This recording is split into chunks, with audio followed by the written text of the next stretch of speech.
in our new stadium since it's opened. Yeah, no. Arsenal have lost 41. There's no way Matt's a Spurs fan.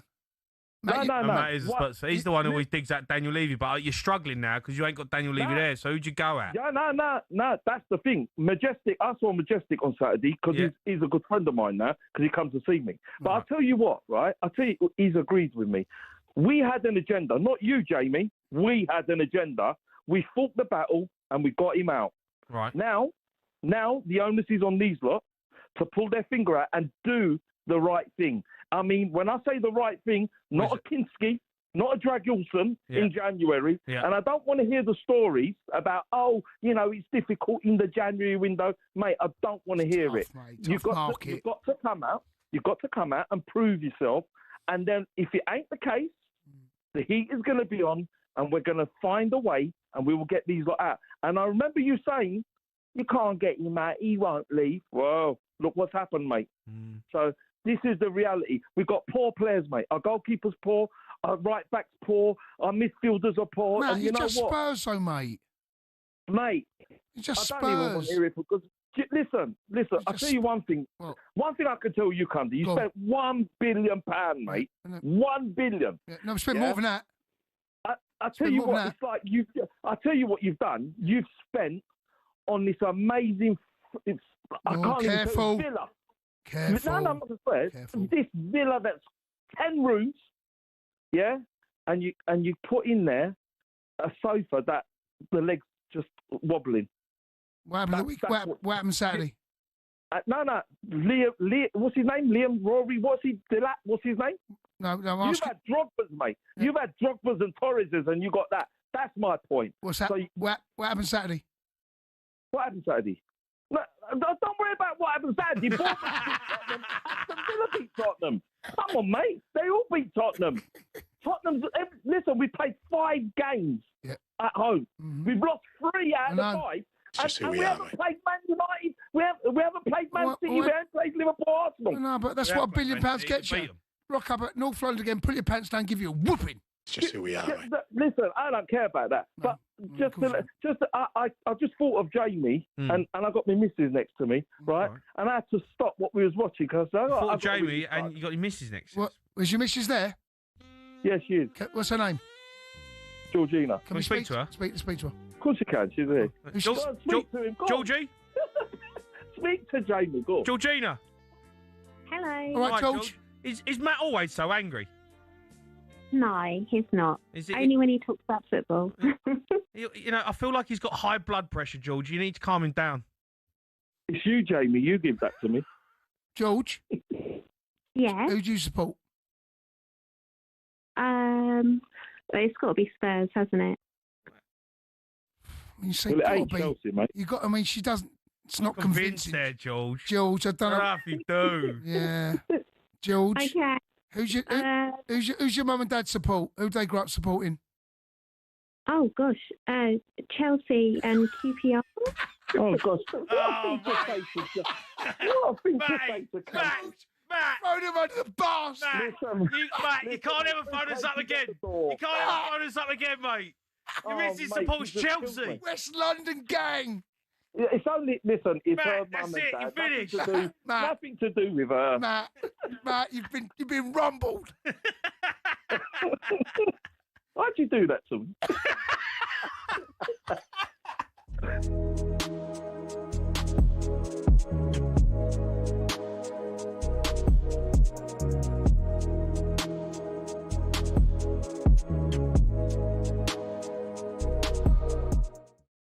All right, let's go to Ben. He's Arsenal fan. Ben? All right, Benny boy. You all right? How you doing? All right, Ben. All right. How are you? Yeah. I'm all right. Right. I've got the gas heating engineer at centre mid. What? Yeah. Gas? Yeah. What? Yeah. The gas, right, when your boiler breaks down, you call on the gas heating engineer to come round and fix it, to start things up, to get things going. Yeah. Is the engine as well, because he don't run out of gas. Yeah. Yeah. Yeah. I tell you what, there is nothing worse, right, is there, than when you first come round to winter, right, or you need to turn the central heating on, it just don't work. It's not working.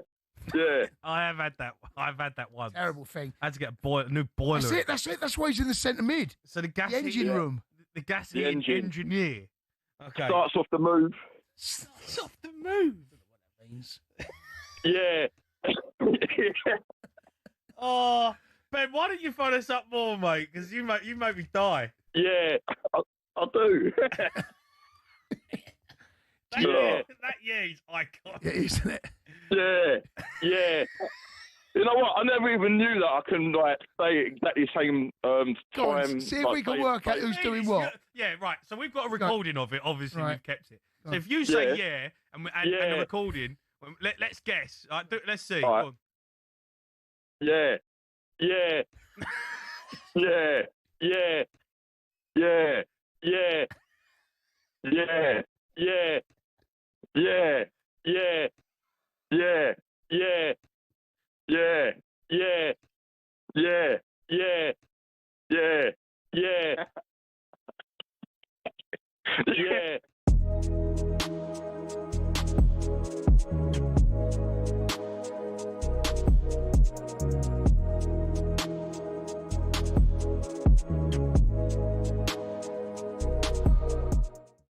I think Spurs have got the.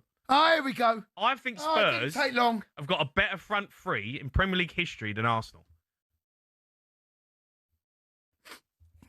You're on one tonight, aren't you? I'm just saying, right? So, Right, so ever.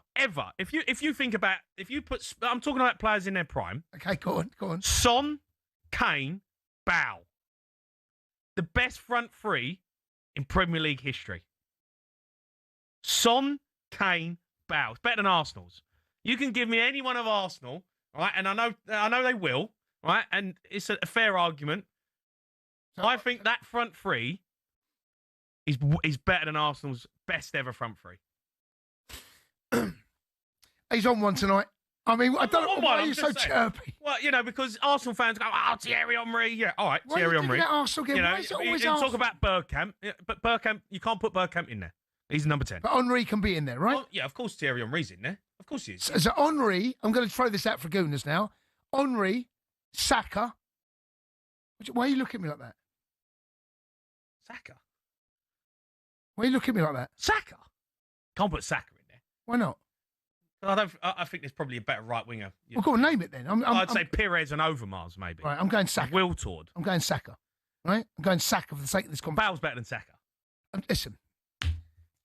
Right, 0-3. He's in one of those moods. I'm not in a mood. I'm just saying. He's in one of those moods. He wants to fight. No, I don't want to fight. No, you do. You want to row with someone. I don't want to row with anyone. You do. I don't want to row with anyone. Digging me out. I just digging Gooners out. You are. Man United's, who was their greatest front three? Liverpool's greatest. Their greatest front three is Ronaldo, Tevez, and Rooney. That is that right there. That's wow. And that won things. That front three won zilch. One zilch. Honest. Son, Kane, and Bow. One zilch. If you put them, Jay. Yeah, it's because they're playing for Tottenham. Jay. Mate, they won as much. Unbelievable. Jay, that's what they won. That water bottle. Audi Cup, mate. Yeah. Come on. If you could put that. Jay. Take Tottenham. Forget they play for Tottenham. No, I can't forget they play for Tottenham. Forget they play for Tottenham. I can't. I'm talking about as players, 3 players in a front three. Yep. And you had to play in a cup final, or you had to do a 38-game season next season with that front three up front. In their pomp. I have to say, it is. Don't tell me Son, Kane, and Bow is not the front three that you would want. That front three is in their pomp. If you got them all at their pomp, that's pretty delicious. Yeah, it's irresistible. Come on. I'm with you, but no one competes for that. I tell you, make me laugh. No one competes for that. No, of course not. No, because Spurs, isn't it? You honestly, you lot never learn. It's amazing. You can be. You're just always the bridesmaid. Whenever it comes to a conversation, you're always the best. You're the best at doing nothing. That front three is unbelievable.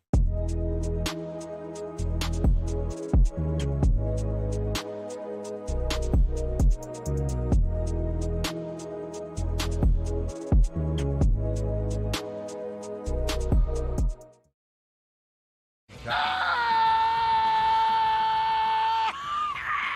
anyone seen Tottenham Jamie O'Hara, can you hear me, Jamie O'Hara? Give us one hell of a beat in the big cock. Will do me a favour, Tom, the package. 5 for 1. What was that? Can you hear me? 5 for 1. Give us one hell of a beat in Beyonce. You're only champion to dare it to do. To dare it, do me a favour. To dare it to do me a favour. You do nothing. Can you hear me, dare it to do? Give us one hell of a beat in Beavertown Brewery. Chicken. The SS! The SS, I need a police. Oh, you might sign it up. This is a shambles! It's falling off. Hold on, let's carry on. Hold on. It's going to come back on. 3-point calf. Who made that? 3-point calf made the dare. The dare stop. AJ Tracy. Can you hurry me, AJ Tracy? There was someone hell of a beat in the Seven Sisters Great Station. And Spencer Oliver, Alan Richmond, Spencer Oliver, Alan Richmond, Alan Sugar, Michael McIntyre, Jamie O'Hara, Jamie O'Hara. Can you hurry me, Jamie O'Hara? There was someone hell of a meeting. I can't believe he's turned up in an Arteta mask.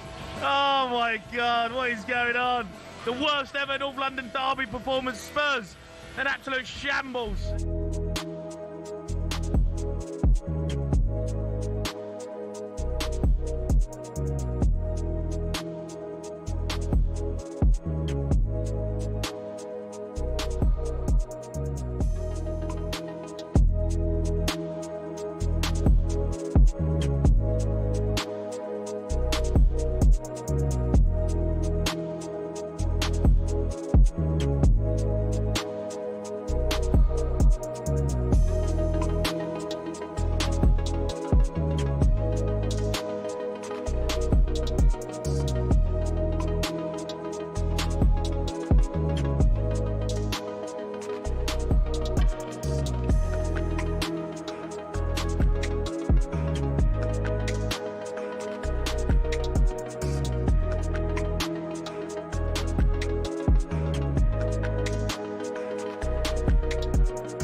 There are many sporting rivalries that can boast years of history, ferocious tension.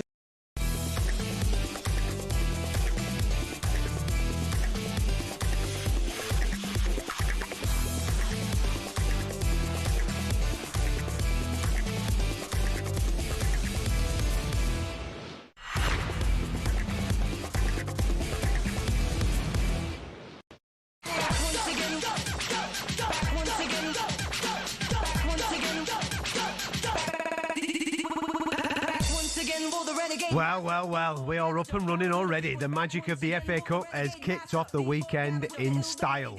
And with that, the phone lines are open for you to get stuck in. 717 22 33 44. Wrexham going through on penalties, knocking out Premier League Nottingham Forest.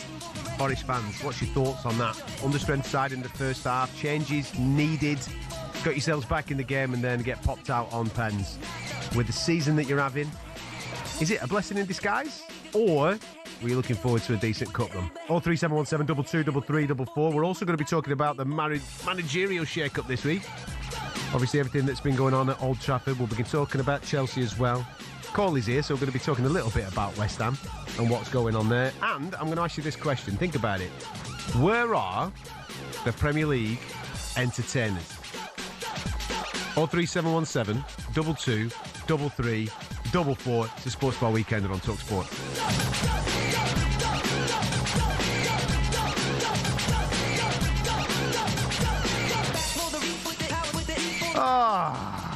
How are you? I'm good, mate. I'm all right. Back in business, mate? Yeah, back in business. That's what we're doing. What's the matter with you? Why are you so relaxed? Why are you so chill? Just chilled, bro. Yeah? Just chilled, yeah. Otherwise, if things are too intense, as it is at my workplace, you go the other way. So you got to just try and relax and calm the vibes down, you know? Right. You know what I'm talking about. Okay. Yeah. So why am I going to be intense?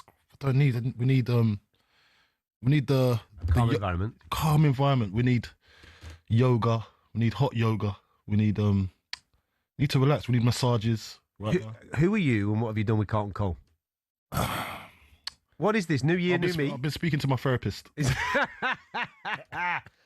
Listen, the vibes are as always on the Sports Bar Weekender. Not the best of nights to Nottingham Forest. Obviously, got themselves in a bit of a sticky situation. 2-0 down, 3-1 down, pulls themselves back into it at 3 apiece, gets themselves to the point of penalties, and then obviously that then becomes a bit of a lottery. And it's Wrexham that go through 4-3 on penalties. Nottingham Forest dumped out of the FA Cup, piling under pressure on their manager. Obviously, things going not so well in the league. They're thereabouts, but not so well in the league. How do you think they'll be looking at it? Blessing in disguise, getting dumped out at this stage so they can concentrate on the league? I think so. I was half thinking, please win it. You want to, as a West Ham, you want to pile on the schedule, do you? Yeah, I want an extra fixture for them. Do you know what I mean? For them to think about. You know, so it kind of deters or fatigues their squad going into the league, because you can use the league for a few things like momentum. You could use the league for familiarity. You can use the cup for these type of things. So how are you looking at it then from a West Ham point of view? You got QPR this weekend. Yeah. So for me, it could go either way. I don't mind if we was to get knocked out, but Seriously? It doesn't look good. It doesn't look good. Do you know what I mean? Because I want us to focus on getting points on the league, our bread and butter. You want to stay in the Premier League? Stay in the Premier League. We need points. A cup run would be beautiful when things are going hunky-dory in the league. Okay. But when you've got one thing to worry about, which is staying in the league, that's paramount. But then you can look at it as, you can use these games as momentum if we do win it. So we can go into the next game. And so you're not winning many in the Premier League, mate. So if you turn over Queen's Park Rangers, all right, listen. That then might turn a little people bit. Like you, this is why I need a therapist. What, realists? Yeah, because you just... No. You want me to lie to you? Me and you are mates. I'm just giving you the real talk. You just said something that I didn't want to hear. Yeah, right, it triggered me now. I've triggered you. You triggered me now. No, but you know what I mean. You know what I mean. Like we it could give us a little bit of a kick up the backside to start playing well in the league. Could do. 03717 223344. Forest fans, if you're coming out the game from Wrexham, get in contact with the show. Also, Wrexham fans, listen, I've watched you a couple of times this season. Obviously, I'm a Blackburn fan, so therefore you've been up at our gaff and turned us over. And there's been some good results in there, some decent performances, some decent football being played. Wrexham, great victory. What are your overriding thoughts on tonight's performance? Because I thought for a large percentage of it, maybe 60 minutes of it, before all them substitutes came in the second half, Wrexham were the better team. And then obviously Hudson-Odoi does Hudson-Odoi stuff in the last 15 minutes or so. It's going to be interesting this second half of the season for Wrexham and where they end up in the Championship. Listen, I don't think anybody's going to be sitting here thinking that they're going to go on and march and win the FA Cup. But that's a great victory. A big night for Wrexham and their fan base, given the momentum that they're currently under with the new ownership and what have you. And I've no doubt that they're going to take that into the Championship form. So 03717 223344. Also tonight, Wigan Athletic turning over Preston North End. You've got Port Vale coming through against Fleetwood Town. And then also on penalties, Oxford United getting the job done against MK Dons. 1-1 after full time, and it was 4-3 Oxford on penalties. So 4 games tonight. We've got an action-packed weekend, Saturday, Sunday, even a bit of Monday night as well when it comes to the FA Cup. So get stuck into the show. 03717 223344. We'll get you on the show next.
It's a Sports Bar weekend on talkSPORT with talkSPORT Bet. Visit talksportbet.com today for exclusive offers and bonuses. You've got to be over 18, gambleaware.org. I'm Adam Catterall Carlton Cole alongside me.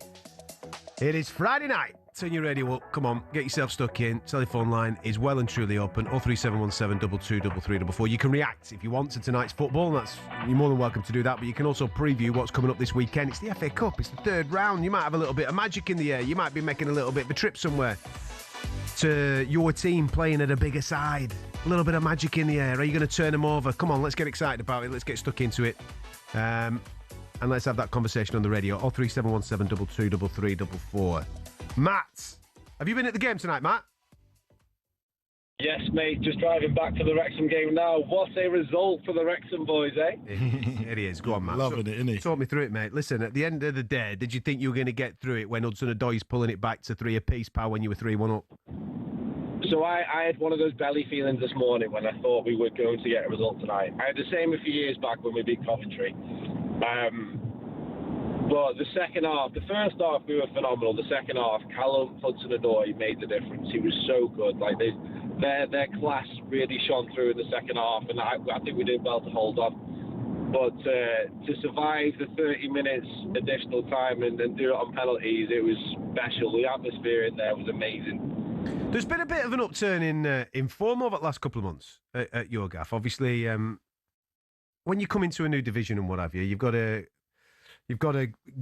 get yourself grounded and what have you. I know you've had some new additions, some new lads have come in, people like Windass and what have you. But over the last couple of months, I saw you up at, listen, I'm a Blackburn fan, so I saw you up at Blackburn, mate, and you played us off the park. I know that's nothing to boast about right now because we're a bit rubbish, but, you know, there's a real good base and grounding at Wrexham there. What's the ambition for the season?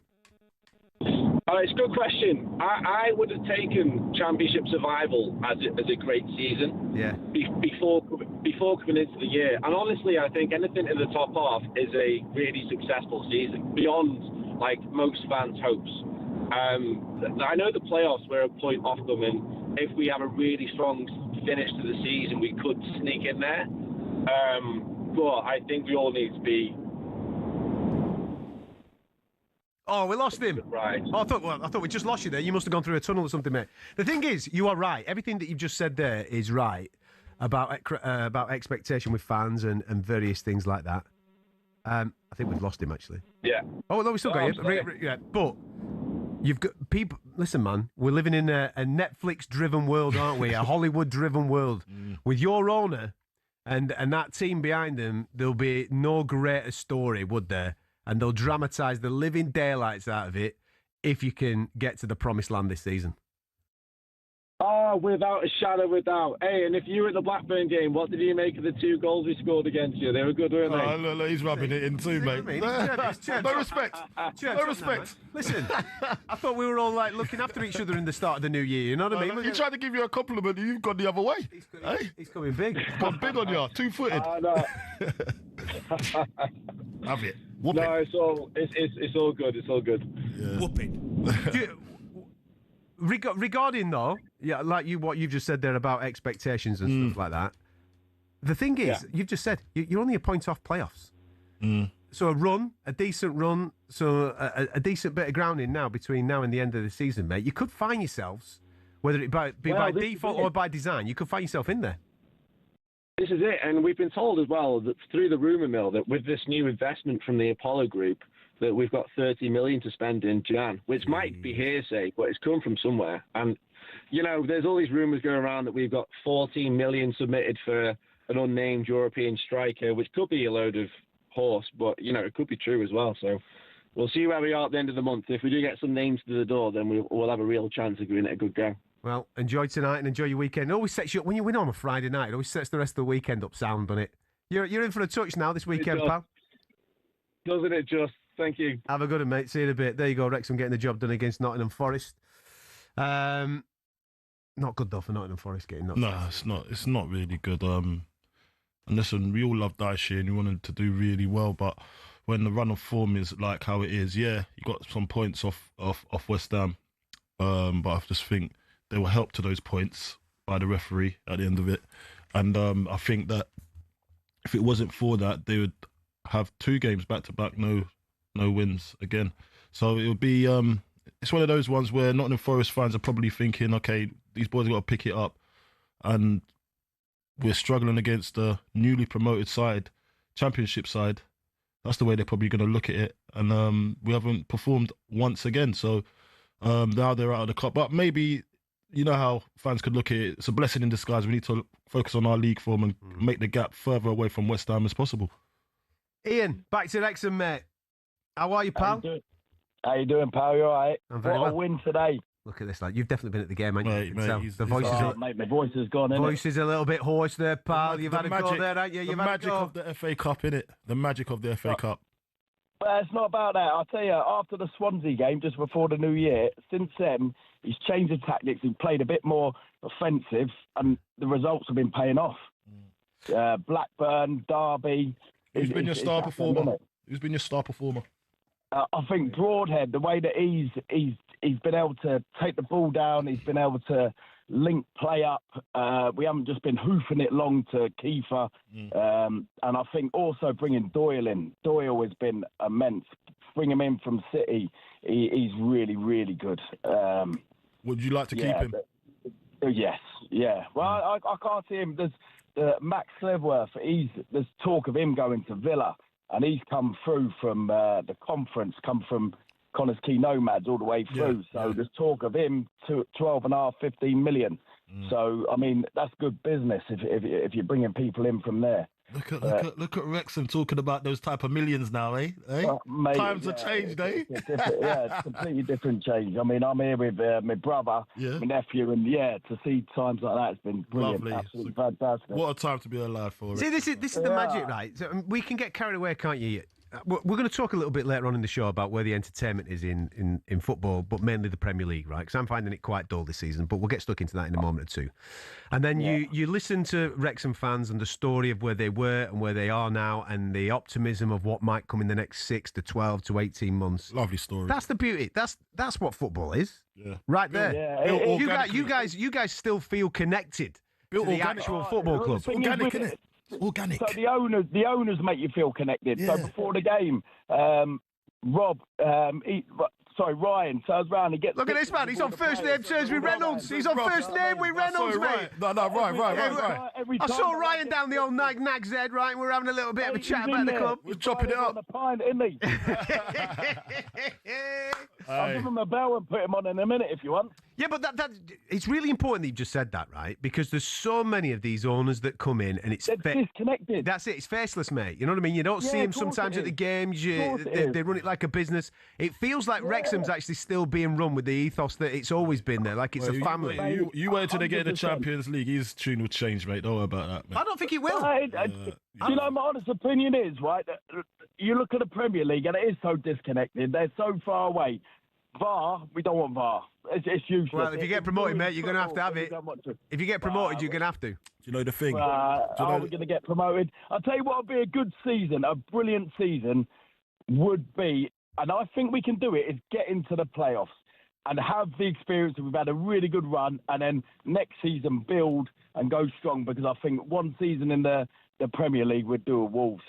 So I don't think that'd be good next season. But for the story of Disney, it would be good. Enjoy your night tonight, mate. Take care, pal. Mate. Have a good one, lads. See you later. Tell you, the Wrexham thing. They're buzzing, mate. It's a serious story that is going on. I think we've got a little bit of time for Alid. Alid, how are you, mate? Are we doing chaps, all right? Yeah, we're good. Here's another one with a hoarse voice. Have you been in the game tonight as well, pal? Definitely, yes. Yeah, maybe voice is gone, so I might cut out at some point. I can tell, mate. You've been giving it the big in there, haven't you, mate? Blooming heck, exciting times. 90 minutes plus 30 and penalties. It's been a long time since we've had like fans call in and their voice is hoarse because of the shouting. Means it tonight. Alid means it tonight. Do you know what I mean? He actually means it. He's meant every single chant tonight, haven't you, mate? Yeah. Yeah, that's it, mate. I'll be on the Strepsils as soon as I get in. He's my Medal of Honour. You know what I mean? What's going on at your gaff, man? Because it really does seem to be gaining some momentum. Yeah. Yeah, mate. Yeah, there was calls for Parkinson at the beginning of the season. We didn't start off the best. Obviously, got beat in the League Cup by Cardiff, and that it turned a little bit sour, to be honest. And then you felt a little bit for Parky because obviously what he's done over the last couple of years, and people say, oh, he's had all the money in the world to do it, but he's still had to do it. And he's done it in big games. He's done it in big moments. You look at Notts County, you look at what we did against Coventry, and, he's an absolute genius. And you still hear it on the terraces from time to time. You're like, come on, lads, we were in the National League a couple of years ago struggling, and we're beating Premier League teams. We're old in our own in the Championship now. It's unbelievable. Yeah, you lot are having a time of your life at the moment. But where do you think he can actually go with this this format of what they're doing, recruitment and all? How far do you think you can go? Or do you think it's going to have to grow some wings soon? Yeah, mate, I mean, let's see where they finish this season. I think this season was a bit of a, right, go and have a go, see where we land, and then we'll go and have a proper go next season. And whether Parky's, the one they see that will take us up to the Premier League. But you see the ambition of the owners and the new investors that Apollo Group had bought into, was it Atletico Madrid, mate? They're not here for they're not here to mess around. They're here to do proper things. So, yeah, there's obviously ambition around the club. And, yeah, I mean, at some point you move on from style of play, you move on from managers. So, yeah, we'll enjoy it while it lasts. Do you know what's nice, right? Obviously, I've said it on a couple of occasions already tonight. I'm a Blackburn fan, so therefore the conversations I have in and around my football club with fellow fans about owners and the way the club's run is very toxic. It's very negative. And I find that sometimes speaking to other fans of other clubs that are not happy. For example, Man United, you speak to them and they're not happy with certain things and what have you. To speak to you and a couple of the guys that have been on tonight from Wrexham with a smile on your face, buzzing at the way that these new people that don't really know, with all due respect, they don't really know football when they first came in, but they've listened to the town, they've listened to the people, they've listened to the core people, the fans, the lifeblood, and they are playing to that lifeblood on a week-by-week basis and just heightening the experiences for those people, I think is a really beautiful thing, mate. It's a lot. Listen, on top of I wish you all the best with it. They're visible. They're there. Yeah, you can see them. They're bothered, mate. They're bothered. If you're going to pump some dough in it, be as bothered about it as people like Alid. Be bothered. Yeah. That's all. I'm assuming that's all you want, Alid. Show a little bit of passion. Show that you're as bothered as I am, and let's have a go together. You know what I mean? And if it works, it works. If it doesn't, it doesn't. Exactly, just have a go, and that's what we say. On the terraces as well. As long as a lad that comes in, they might be on for 30 grand a week, whatever it is, bought for $7.5 million. But as long as they show a bit of fight and desire, that's what you want to see, isn't it? And that goes for all football clubs, not just Wrexham. But yeah, the owner's been magnificent since they come in, and like you said, they're very clever. They knew what they were about straight away. They weren't daft. They weren't just going to sit in the stands and say, we're Hollywood here, and you can't touch us. They get amongst it. They get mixed in, and no, they're just unbelievable, mate. I said to my mate the other day, I was like, imagine going in a coma 10 years ago as a Wrexham fan, and then waking up now, you'd be like, what is going on? What's going on? Yeah, exactly, man. Like some ulterior. It is like a movie. Alternative universe, mate. It's like you're not in this real world. I don't know. I can't. You know, when I look at Wrexham so high up in the Championship, I think, where am I? I'll be like, but not disrespectfully though. Not disrespectfully. No, you're right. It's brilliant. Listen, before you have them strepsils, go and get a couple of cold ones, mate. You've earned some tonight. Take care, pal. So much. Take care, lads. All right, mate. There you go. Wrexham fans on an absolute high, on an absolute buzz. They're into the next round. Fair play to them, mate. Fair play to them. They've done the business tonight, knocking out Nottingham Forest on penalties. 03717 223344. More reaction on that, and then I want you to answer this: where is the entertainment in the Premier League this season? Whoa. Who's entertaining you when you're turning on the TV, when you're going to the terraces, or whatever it may be? Are you entertained? I've got one. Well, wait a minute. You can answer it in a minute. Yeah. 03717 223344.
for Super Bowl 60 on talkSPORT.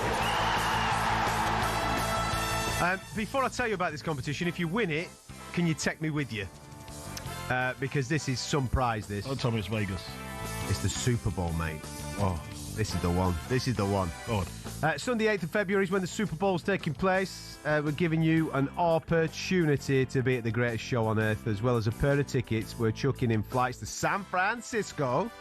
3 nights accommodation, spending money, all covered. Listen up, this is how you enter, all right? Text the word WIN, W-I-N, to 83338. It'll cost you £2.50 plus your standard network rate. You can call 0343 418 7260. Lines will close on the 22nd of January at 4 p.m. That's when you need to answer your phone if it does ring. You've got to be over 18, UK residents only. This is a network promotion. Full T's and C's are at talksport.com for your chance to win. Text the word WIN to 83338 now. Good luck. One on the bucket list, that Super Bowl. Have you done it? No, I've not done it. That's what I mean. Super Bowl. Whoever wins, we've got to do it. See, we've got to go. We've got to do a Super Bowl, innit? Fancy San Fran this year. San Fran, you reckon? I need to go back to San Fran. I've got good friends over there. Okay, we'll look into it. We'll be good over there. Listen, serious question, right? As a neutral watching Premier League football, there has been so many times over the last 10 to 20 years where there would be one particular team per season, maybe even 2 teams per season, that aren't necessarily the top dogs, that are playing the greatest football in the world, but they are entertaining. Every single time you see their name down in a fixture on a Monday Night Football or a Sunday afternoon, you think, I'm going to stay in actually and watch them because they will entertain me. Years gone past, we've had the Newcastle, Nottingham Forest, Aston Villa, those types of teams, right? Even Spurs. At certain points, absolutely. Absolutely. When Jurgen Klopp was front foot football with Liverpool, brilliant to watch, right? Absolutely sensational to watch. I want to know, where are the entertainers this season? Where is the team that you think to yourself, they're going to entertain me today? Because I'll be dead honest with you, mate. I've watched a lot of football over Christmas, and I am bored. Absolutely bored out of my mind. Football at the moment is dull. I am thirsty for the Champions League to come back as quickly as possible so I can see some high-level entertaining stuff like I did last season, and fingers crossed that does kick in. Because in the Premier League right now, I'm sorry, but it's rubbish. Absolutely rubbish. Well, Palace was doing a bit for a while, but then obviously Arsenal's taken their best player, Eze, and it's not been the this same season? This season. Who's on the front foot? Who's having a go? Who's entertaining? There's teams out there that are efficient. Football's dull. It's very ploddy. It's very side to side.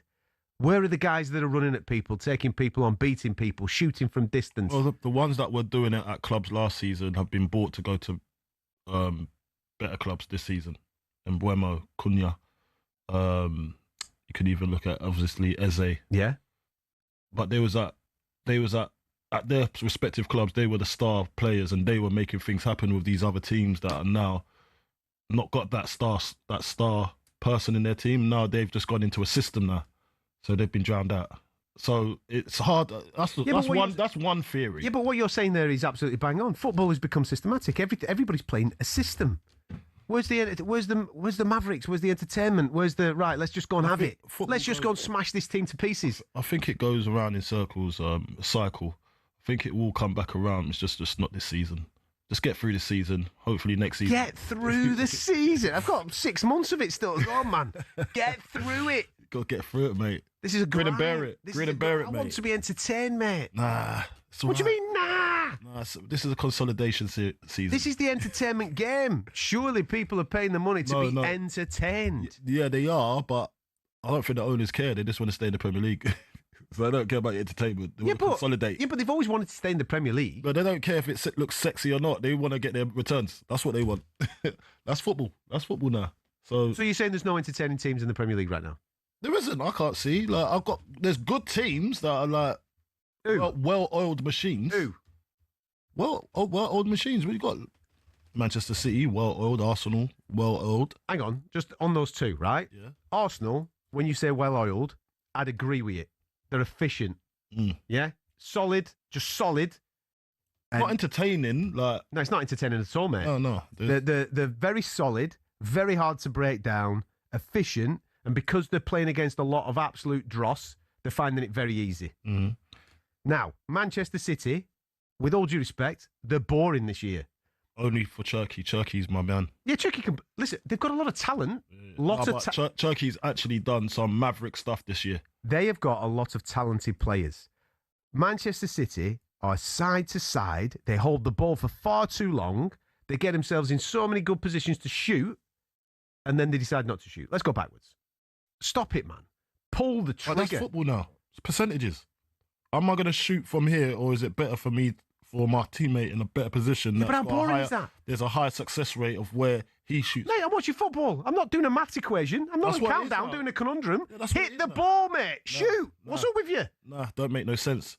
Doesn't make no sense. Don't make no sense. To shoot at the goal. Doesn't make money, mate. Don't make money. You know what I mean? You need a high percentage rate, or else you ain't going to be in the team next week because the manager's job will be on the line. So you can't do that. So the manager will have a real go at you, yeah? What is the percentage rate of me putting this in the back of the net? And if it's what? Higher or lower than what? What's the percentage that I've got that I'm allowed to shoot? So if you shoot from outside the box, it'd probably be about 8% that it goes 8% that it goes in. If you shoot within the 6-yard box, obviously it's like 80%. So if you get the ball in that area, the corridor of danger, yeah? Oh my God. So you work it to the wings, then you pull it across, and then someone should be running. Like Declan Rice scored a couple of them the other day. He's a little cutback. He was in the corridor of danger. Bosh, goal. Mate, that is the percentages. Mate, this sounds like me playing FIFA in 1995. It's about percentages of possessions. That's what Come in on the left-hand side, cut in, ping it with my right foot. That's it. That's how every goal looked the same. That's how football's gone. So listen, this is football. This is why it's the Premier League, because it's so much money in it, and then the owners want to see the return quicker. But they don't want one guy shooting from 40 yards thinking this is about me, this game. Nah, you have to play it to the places where the manager wants you, so you can have a higher success rate of scoring a goal. Yeah, but otherwise he's going to get told off for like, why haven't you controlled your player? Why is he shooting from 40 yards? Have you not coached him properly? Yeah, but then when they do what you just told them to do, and they've brought the line, and they've managed to get round the back, and they've pulled it back, and then someone's tapped it in from the penalty spot or what have you, then we go to a big screen, and then someone's toenails offside, and they go, oh, we're going to go again. Yeah, that's what happens, isn't it? That's football now. That's what I'm saying. It's a different game now to what I played. It's dull, mate. It is dull. What it is, but they've made it like that. It's sterilised. Sterilised football. 03717 22 3344. Come on, right? I feel like I'm being a bit of a Scrooge on this. Get stuck in. Point me in the direction of where the entertainment is. Where is the entertainment in the Premier League? The game is. Remember, it used to be beautiful. Yeah. You saying it's ugly now? It's not as attractive. It's not as attractive, man. Oh, blimey.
many sporting rivalries that can boast years of history, ferocious tensions and iconic tussles that ignite the fans to their very core. But when it comes to the battle of the mind games and the verbal exchanges in the heat of battles down the decades, the Ashes stands alone. So here are some of the most memorable Ashes housery moments. Few figures in Ashes history were despised by the opposition more than Douglas Jardine. He was the granite-jawed architect of the notorious 1932 Bodyline series, which sent shockwaves through the sport that still reverberate nearly a century later. One day, the hurricane met the tornado as Jardine met Yabba. As the name suggests, Yabba, real name Stephen Harold Gascoigne, was a heckler who became so famous that a statue was made of him. When Jardine was on the boundary swatting away some flies, Yabba yelled the immortal line, "Jardine, leave our flies alone. They're the only friends you've got here." Like Jardine before him, Stuart Broad is another figure who had a particular gift for riling the Aussie public, mainly due to his jaw-dropping survival at Trent Bridge in 2013, when he very visibly nicked off to slip and refused to walk. Broad is somewhat the modern housery king. He officially became a sorcerer in 2023 when his random bail swaps twice bought a wicket with the next ball at the Oval. 3 tests earlier, after that Carey Bairstow run-out, Broad made sure he was right in the thick of the pantomime. Wicketkeeper Ian Healy issued one of the great lines towards Nasser Hussain. When Steve Waugh told Ricky Ponting to field right under Hussain's nose, Healy remarked, "That could be anywhere within a 3-mile radius." Poor Nass. But perhaps the most poetic of sledges came from bowler of lightning bolts Dennis Lillee, about the Yorkshireman of Yorkshiremen, Geoffrey Boycott, about whom Lillee wrote this: "He's the only fellow I've met who fell in love with himself at a young age and has remained faithful ever since." Priceless.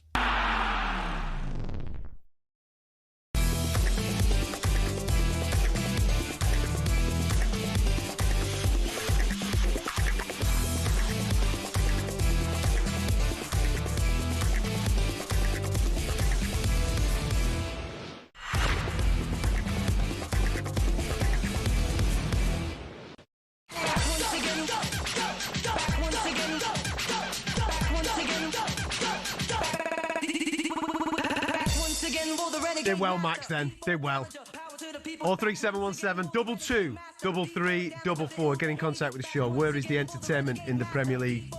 We've also got the quiz coming up in the next hour or so. If you like your football trivia, I believe last week you had an absolute shocker, pal. Let's move on.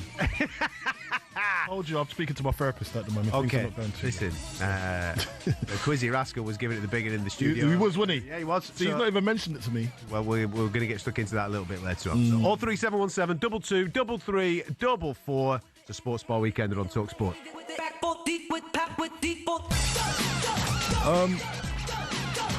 Simon, so we're talking about the subject that we was talking about are you not entertained?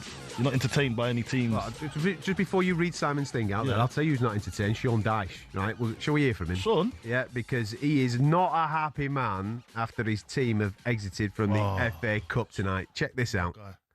A lot of noise about, you're not winning games, but I knew where it was. It's going to, it's a longer journey to change things around. So it's not a massive surprise to me that this team's up and down, because it's been up and down since the end of last season. But what I'm surprised at is tonight's first half, because when you're working with a team, you're pushing them, you're working for them, you're telling them how important these games are for them as individuals and for me and the club and the badge. And then they deliver that, and it's just unacceptable. But they've been reminded of that, I can assure them that. I don't think there'll be anyone knocking on my door saying, why not playing next week, trust me. Sean, coming away to a side in good form in Wrexham, you made 8 changes. Why did you feel the need to make so many? Well, that's a strange question, because we've got that many games. I think everyone knows our game schedule, so no, we've got to make sure that we're looking after the players who are putting maximum out there. Try and give other. We've got good players on there tonight, by the way, so like I say, there's no discredit to Wrexham. Fantastic, because they'll be, first half, be a bunch of good players, very good players. But skill without will is, you might as well throw it away. When you look at where the team has been of late, coming away to a side like Wrexham, and the number of changes you made, did you expect much more from your players, and what is your message to them? Well, my message is exactly what I've just said. It's unacceptable, and they now know that. Moving forward, big game coming up against Arsenal in the Premier League. Your other goals in Europe as well. How do you lift this side now? Because you had a big win against West Ham United coming into this. Well, there's no lift in it because that was a different side. You know, I was just expecting them to push the side they've been playing. So there's no need to lift it. We just had a brilliant result. And, you know, I've got my own memories of the FA Cup. It's not that it hasn't got the same depth to a club like ours as the Premier League. But we can't accept players if they're not going to play hard for this club. And not for me, but for themselves, first of all, and for the badge. And the first half like that is just absolutely unacceptable. And then after that, you saw the players and why, like I said, why they play every week. And that's why, because they come on and affect the game like they did. And just finally, a word on Wrexham, who are doing very well in the Championship. What did you make of Phil Parkinson's side tonight and what they delivered? Yeah, they do what they do. I've known Parkin a long time. They work hard. They don't mind playing, but they don't mind getting it forward, and they'll fight. And his teams have always done that, or most of them. So, yeah, credit to him and credit to Wrexham Football Club. I love that. If that were my manager, I'm happy with that. Yeah, because he's telling the truth, man. Well, they were rubbish first half. Let's be straight. They were rubbish first half, and they deserved to be going into the break 2-0 down. I want my manager to come out at the end of the game and tell me the truth. I don't want someone papering over the cracks and talking absolute nonsense. Tell me the truth. I think he told the truth there. Fair play. And he's good at that, Starship. I don't know him personally, but I would guarantee that he said it to them before he said it to everybody. Yeah. Straight to the point. And you'd have been disappointed at half-time first, so they've already said it at half-time. And then that's why you saw an upturn in their performance the second half. And then he'll probably reiterate it after the game and say, listen, you lot gave yourself a mountain to climb when this should have been done in the first half, and then we could have defended the lead. That's what you're supposed to do. It's the other way around. And now he's in that position where he was chasing the game and then you should have won it, and then Wrexham have got something out of the game, which they shouldn't have, bearing in mind the quality that they possess, Nottingham Forest. So you shouldn't be in that position. And that's a mindset thing. There's a lot of that going on in this, I'd say, in this era. There's a lot of good players, but are they strong mentally? That is what I'm doubting now. So you can have a lot of guys with a lot of massive skill sets that even yesteryear players can't compete with. Like but what yesteryear have... Skill versus will is what he was just talking about there. They have a lot of will back in the day. And I don't like losing back in the day to today's modern players, but I think mentally, and even in my time, the players before that, they were even more mentally strong than we were. Do you know what I mean? So sometimes this game separates the men from the boys, and you sometimes see a lot of boys in this football game. Pat, you're a Forest fan, aren't you, mate? Yeah. Go on. What do you want to say on what you've just heard from the manager? Well, look, first of all, well done to Wrexham and good luck in the next round. But it comes down to team selection. Now, in my opinion, he made too many changes. He put out, as he said, them players can't complain about knocking on his door and wanting the game. I.e. McAtee, Morata, Bakwa. And basically, if he'd have put, I mean, they don't play Arsenal till next Saturday. If he'd have put out his strongest side, we'd have been picked up, packed up and put away by 90 minutes. But he didn't. So No, but... So what you're saying is that you're putting the blame at his door? Side. Right, so you're putting the blame at the manager's door, is what you're saying, rather than... Whereas Sean was just saying there about the players that he picked... It's 50% to do with a manager and 50% to do with the players. No, I understand exactly what you're saying, but I'm saying, all right, imagine you're a player that's not been... You're poor in the league, you just won your first game, right? So, yeah, he could have gone and picked the same squad or the same team that won against West Ham, against Wrexham. Yes. But you're really thinking, well, I want to boost what I've got. I want to boost off that back of the win against West Ham. I want to see what else is there in that squad. Who's going to come up? Who's going to come up to the fore and push these other players and make them worried about their place in the team? Do you know what I mean? But he's looked at it, he's thought, well, you've not proven nothing to me, and you can't come knocking on my door now because you've shown that you're not up for the fight. Do you know that was the problem last season? At the back end of last season, they was third and fourth. They was up between second, third, and fourth, and it was only the fact that he didn't have quality substitutes on the bench. When he got a couple of injuries and he dropped, the performance he dropped. We don't. And our Edu have brought some of them players in for big money. I mean, I think he has to be like. You have to take some responsibility. Yeah, absolutely. He's got to be outside the City ground. Because I watched. He's not done nothing to him. I watched him against Swansea. I watched you guys against Swansea. Well, it's 2-0 up. Yeah, and you could see I was sitting right behind Edu, and he was livid, and that was with Ange. That's just with Ange, right? And he was livid. So he definitely cares, but it's his selection and the people that he's bringing to the club.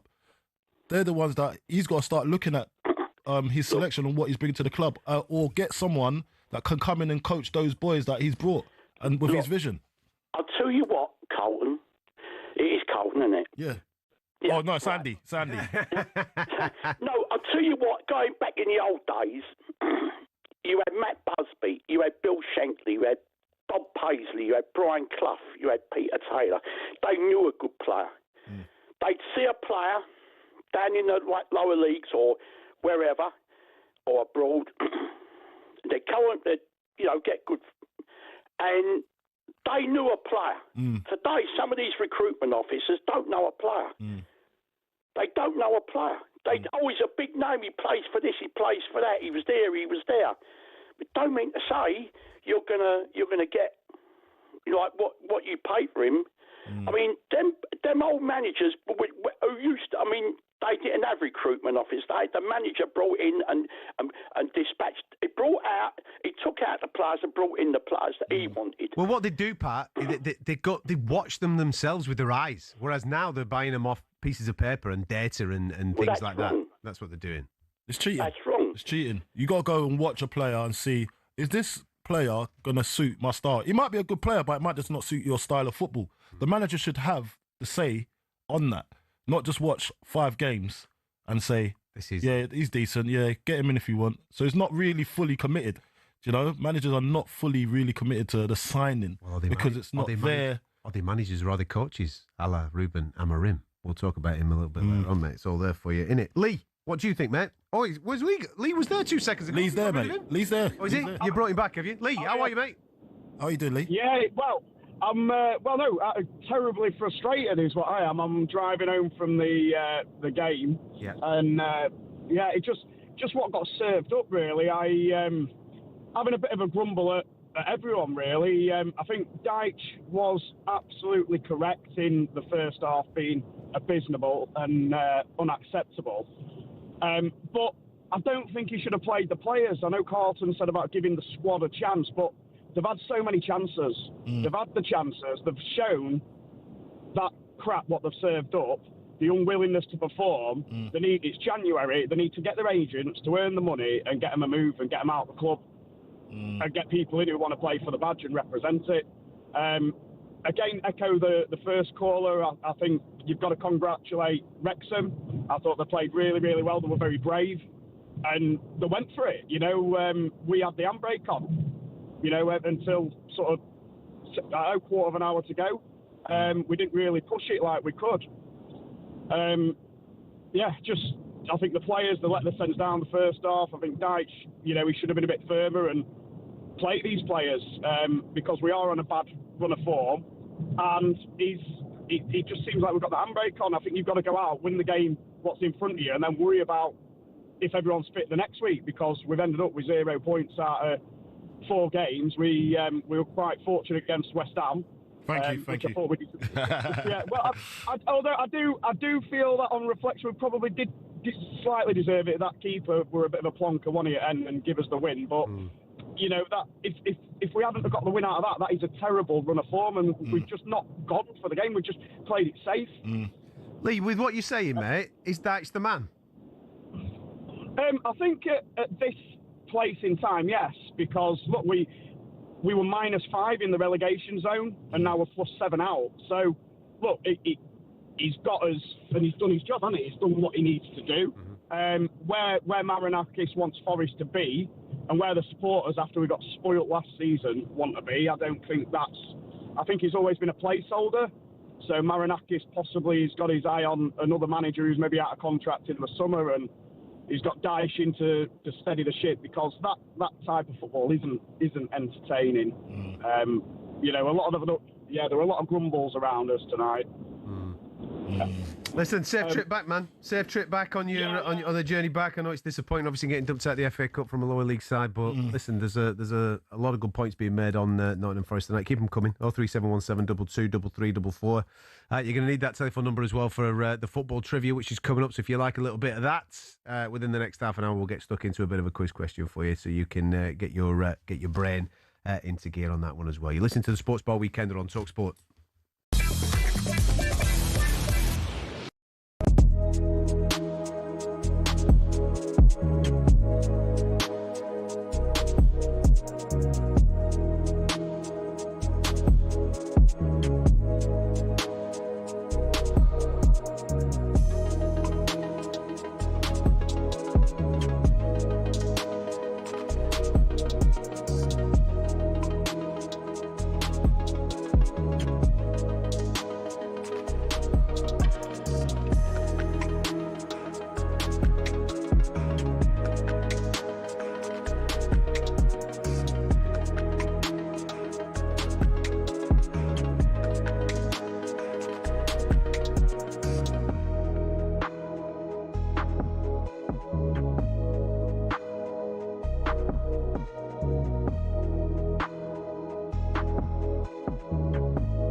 Listen, if we're going to bring in our next guest to speak on the radio, we're going to play some moody tunes, man, because that's the type of character he is. It is now time to get all the latest odds with our main man at talkSPORT Bet. Bring it on with talkSPORT Bet.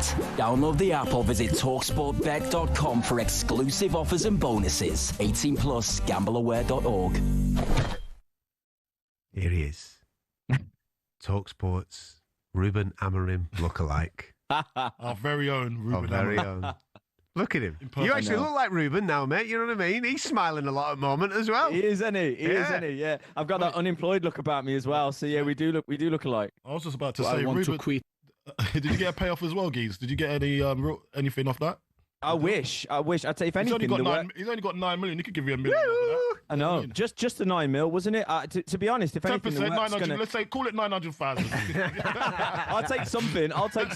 I beggars can't be choosers. I was going to say the work's drying up now because I was making a killing off being a Ruben Amorim lookalike, and now no one's going to care, are they? So unless he gets the Real Madrid job, then he can live off that. I've got my fingers crossed for that one. Let me tell you. What's your emotions to it, man? What's your emotions?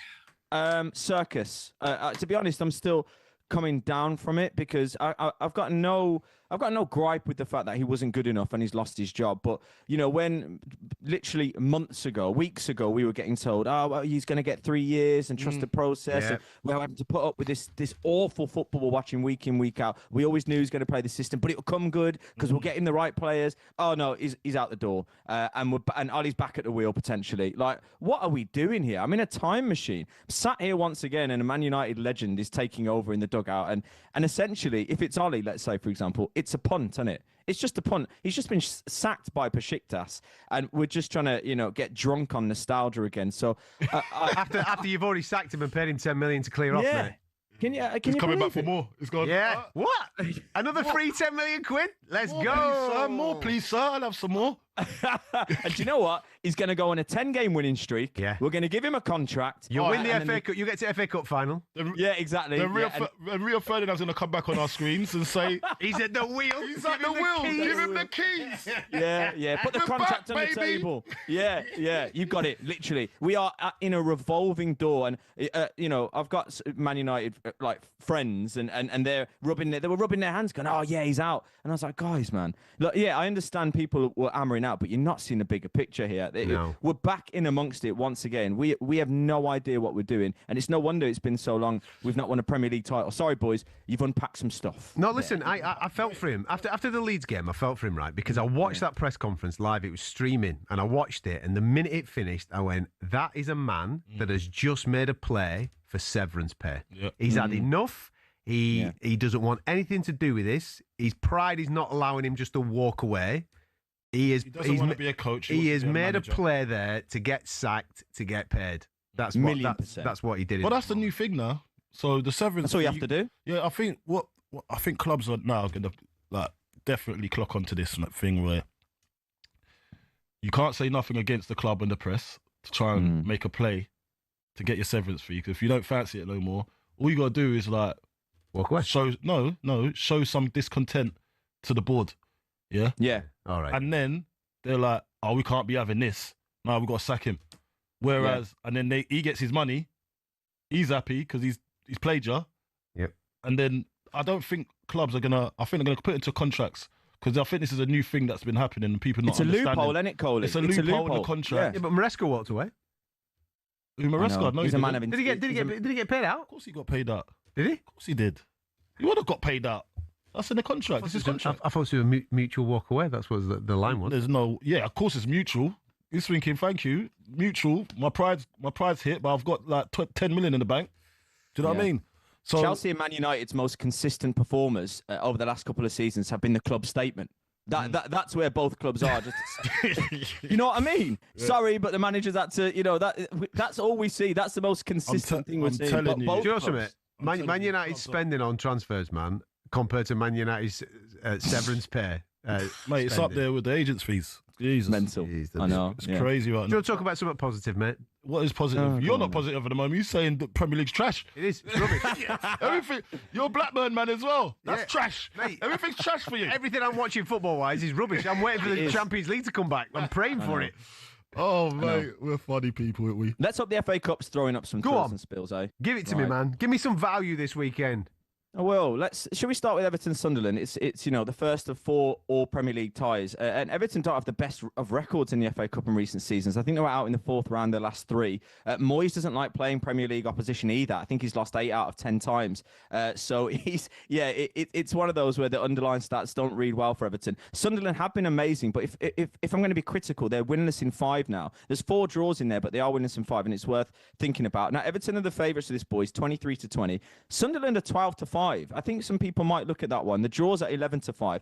Sunderland 1 up early payout. You mentioned where's the value. I think that could be a good one. If Sunderland go 1 up at any time, talkSPORT bet payout at evens. I think that's a really good price for Sunderland. The talkSPORT bet of Everton and both teams to score, it's boosted to 17-4. I don't know. Sunderland didn't score in their 3-0 drubbing, and Everton was 1-1 against Wolves. Will it have goals?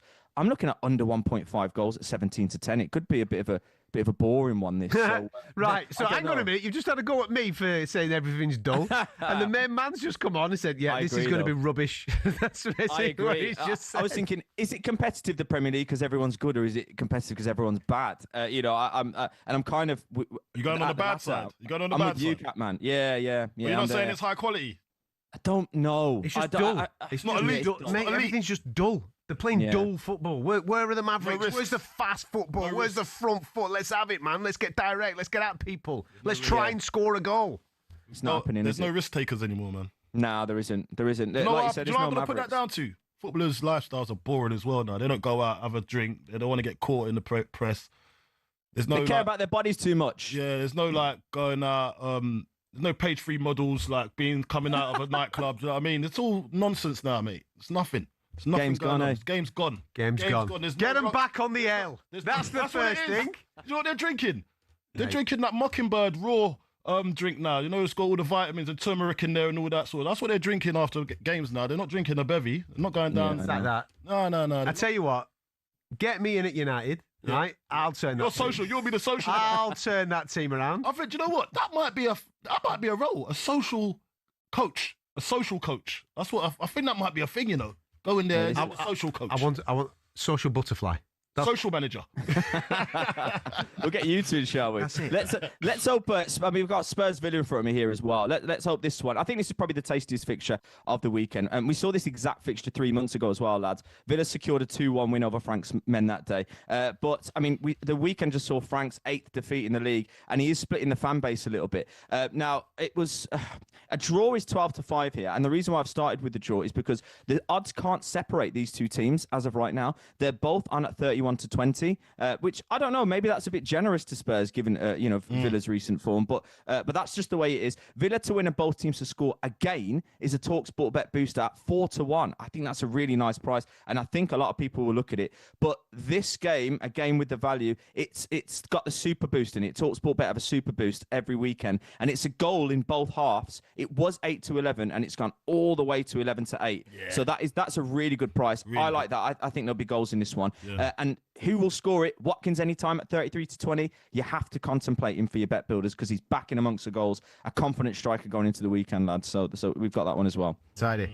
Right, Queen's Park Rangers at West Ham, yeah? They're definitely winning this game, aren't they?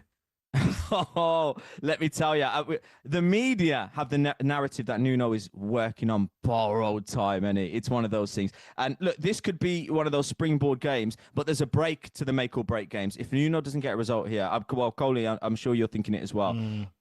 It could be writing on the wall. Now, West Ham, they are, and they're favourites, and they should be. It's on at 8-15. QPR, who are 11th in the table, are 17-4. The draw's 29-10.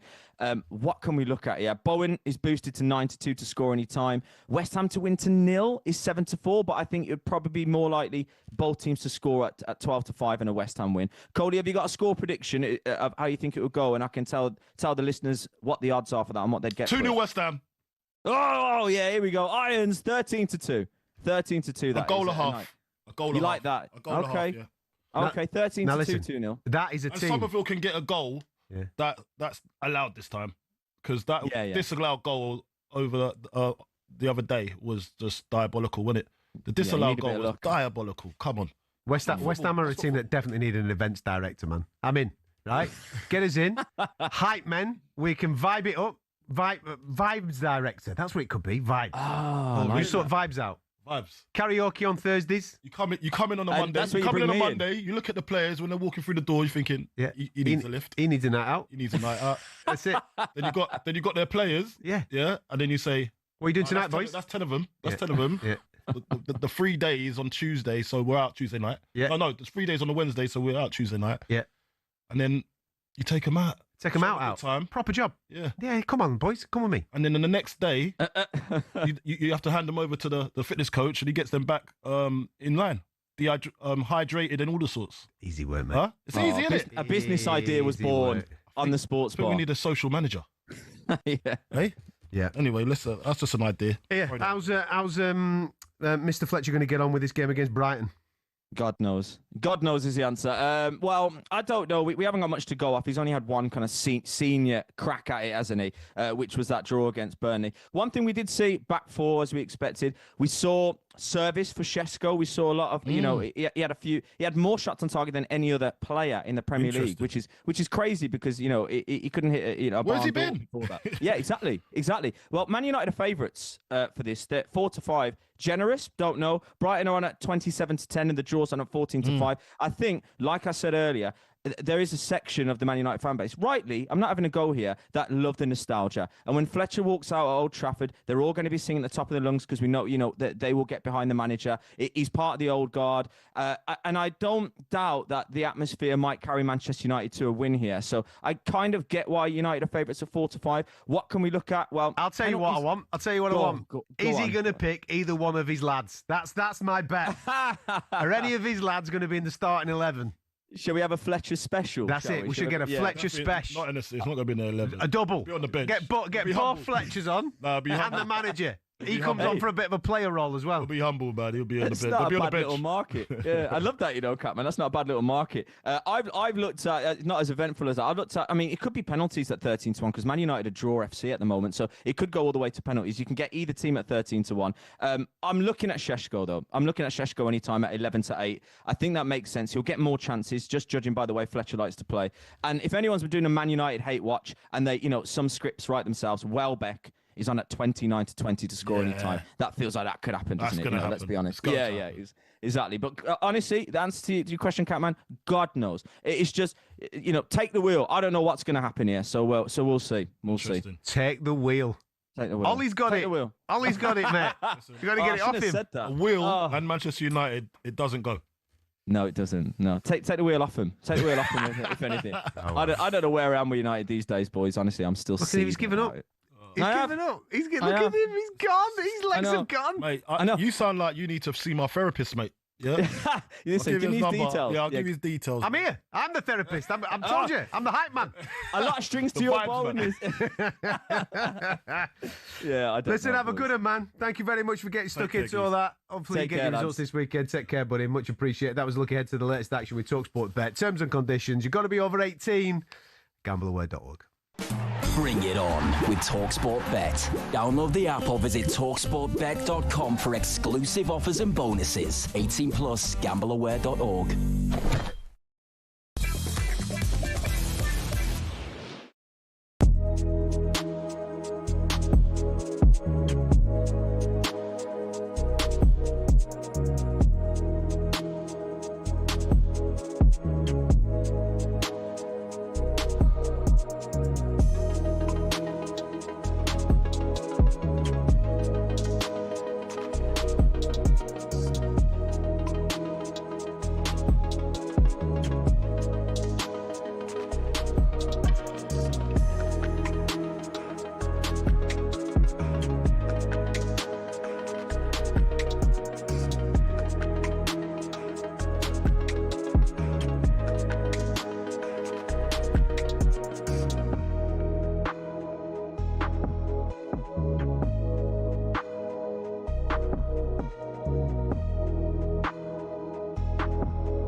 Wrexham fans, I know you've been waiting for this. Let's hear from Phil Parkinson, shall we? He's been speaking to talkSPORT, Hugh Wozencroft, after their victory in the FA Cup tonight against Nottingham Forest.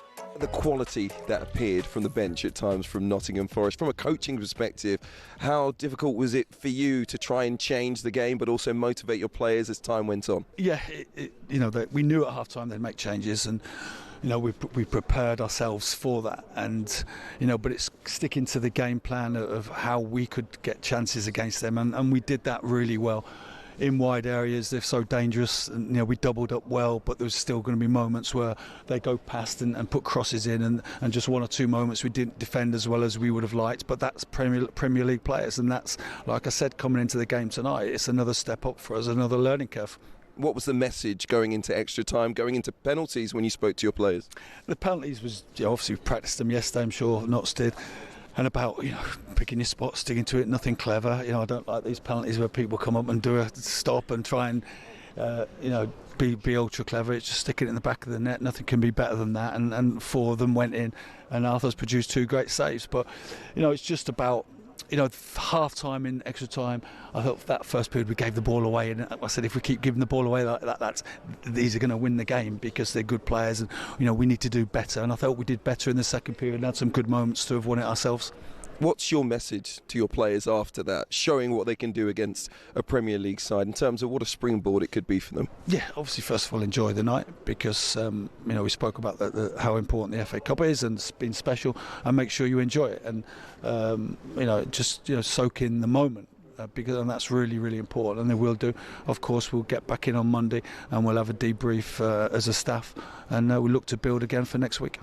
Premier League next year? I just would like to enjoy tonight's FA Cup game, and we'll talk about the league next week.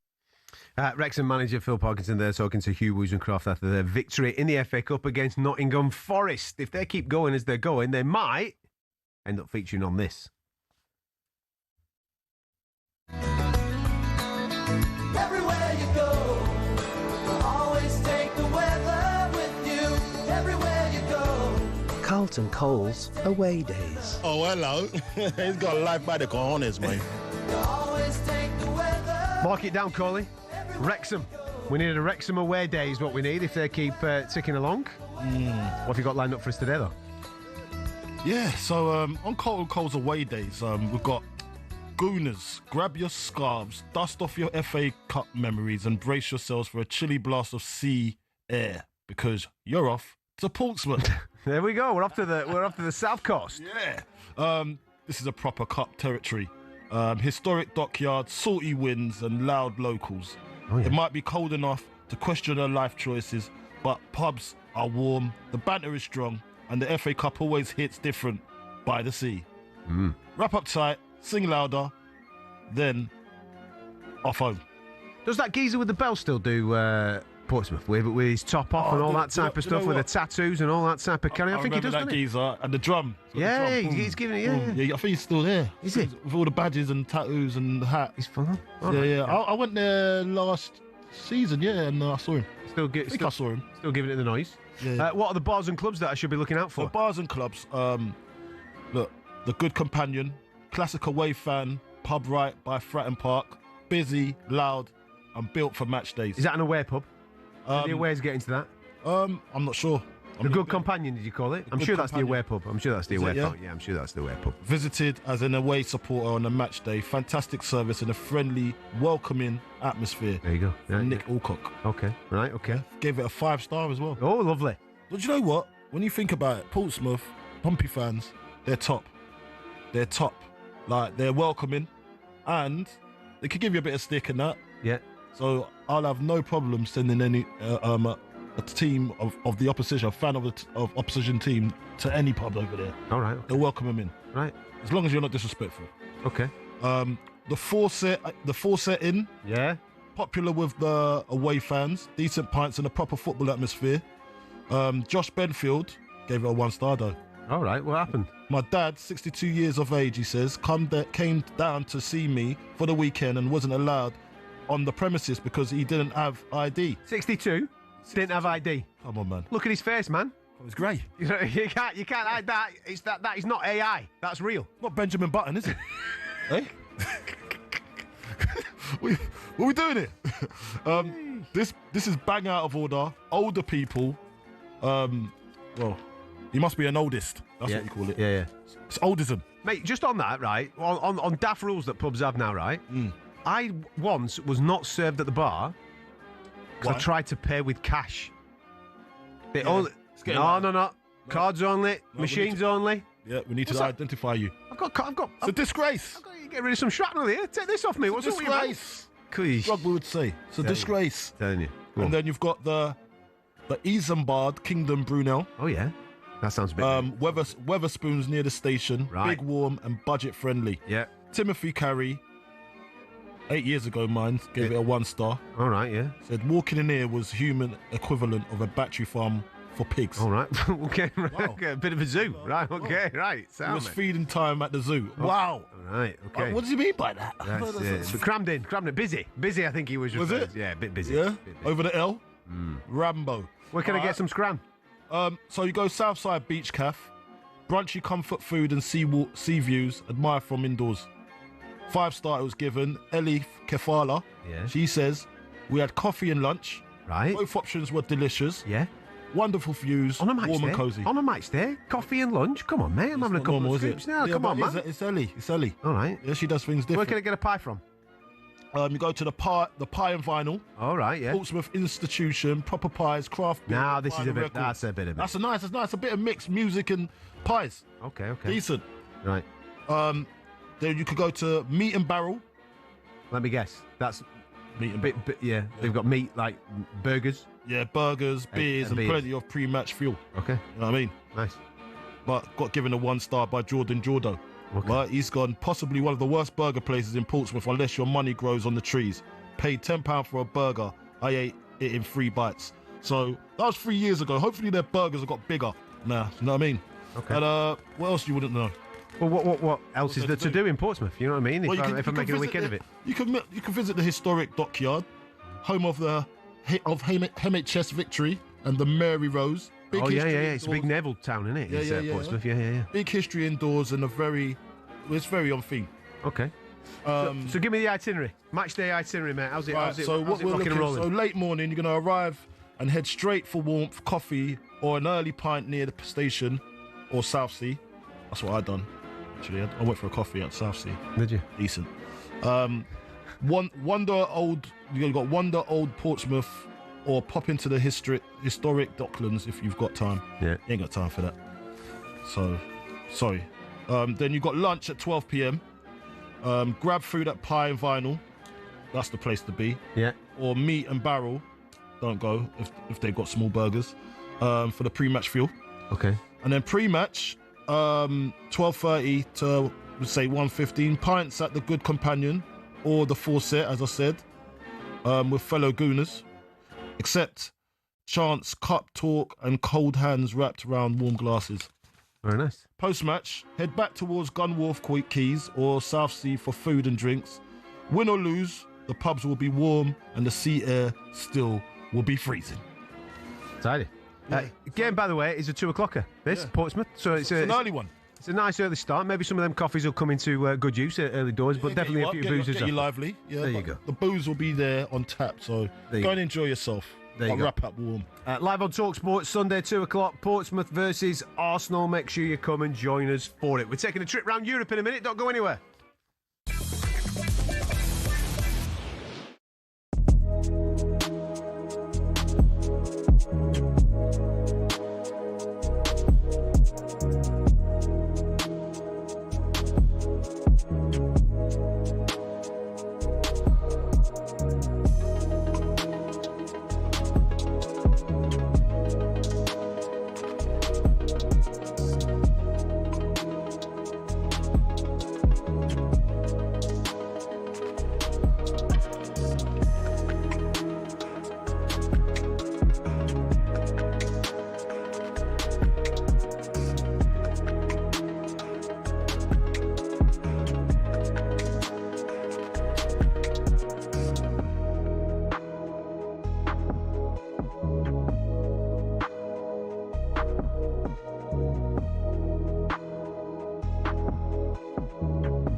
for Super Bowl 60 on talkSPORT.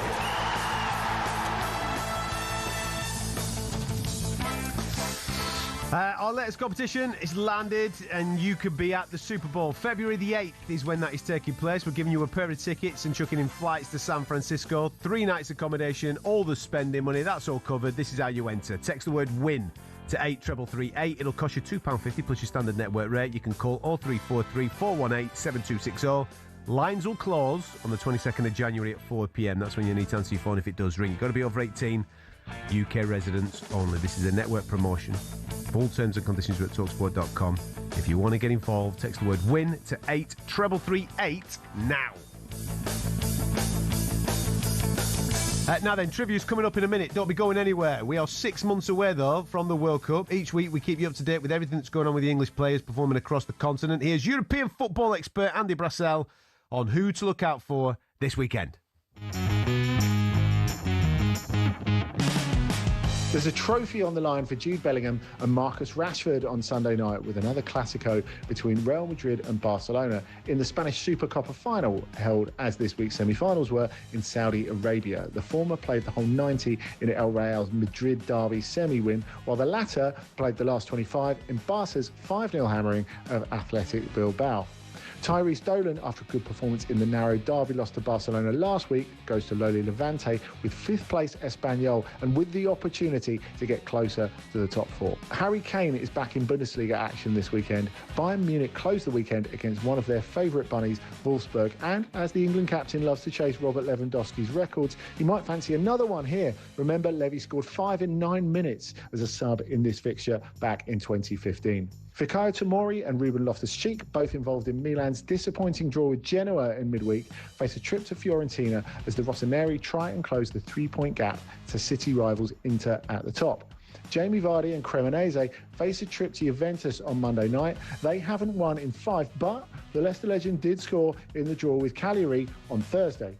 It's carnival time for Tyler Morton and Ainsley Maitland-Niles as Lyon travel to Lille in the Coupe de France with their new temporary teammate Endrick set for a debut in Sunday's game, having signed on loan from Real Madrid. Mason Greenwood and Marseille go to 6th tier Bayeux on Tuesday, but not before Gary O'Neill gets his baptism in French football on Saturday, leading Strasbourg away at Avranches, a 4th tier team, but one who knocked out another Ligue 1 team, Brest, in the last round.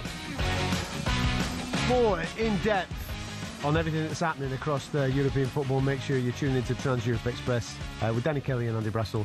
9 o'clock Sunday evening. You can also listen to the best bits of Danny Kelly's Trans-Europe Express podcast, which is available every week on the talkSPORT app or via your favourite podcast platforms. Matt, welcome to the show. Thanks for having me. I believe last week with me, well, it doesn't really matter whether I'm here or not. I don't like the way he's just come in there and he just looks at me and says, "Are you all right?" It's a sad He looked sight. in my eyes. It's a sad sight. Was last week a bad one? He looked in my eyes. He looked in my eyes and said, "Are you all right?" What happened? What happened? Because he's just been hearing that I've been having therapy and everything, so he's looked at me with concern. No, that's not true. That's not true. I care deeply. He cares for deeply you. about my emotions. I heard it was a massacre. Oh no, it weren't. It weren't that bad. It weren't that.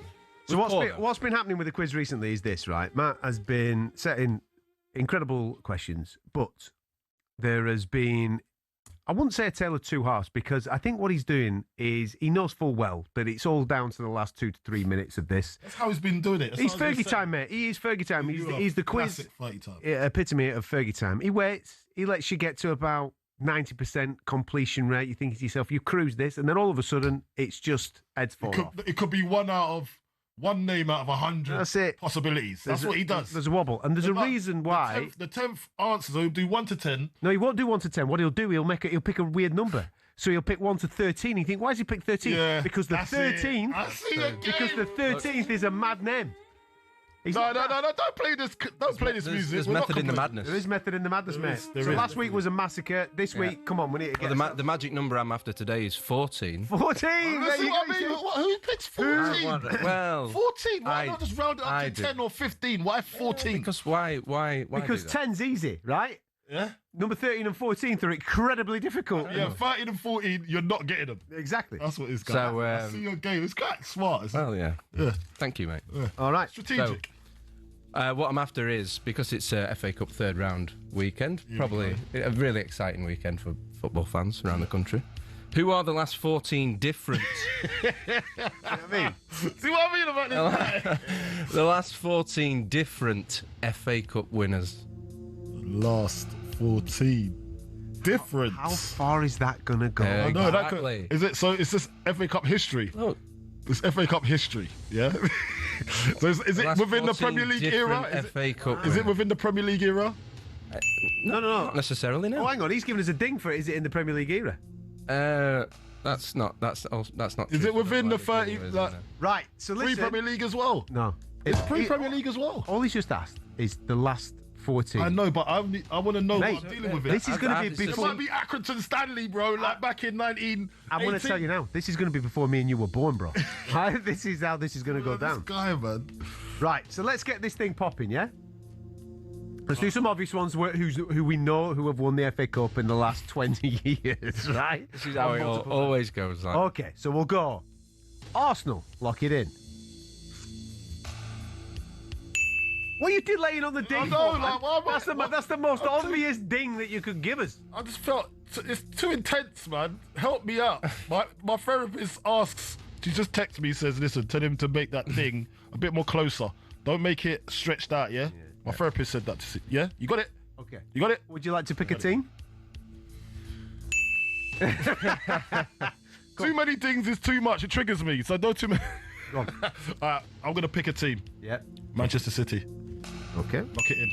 There you go. Yeah, I like that. Straight in there. I'd like to point out that this is not just mine and Coley's quiz. You're more than welcome to come and join us on this. 03717 22 3344. Last 14 different FA Cup winners. Arsenal and Man City have been ticked off. We're going to do the news, and then we're going to come at this full throttle, no mistakes, more entertaining than Premier League football. We're going for the win.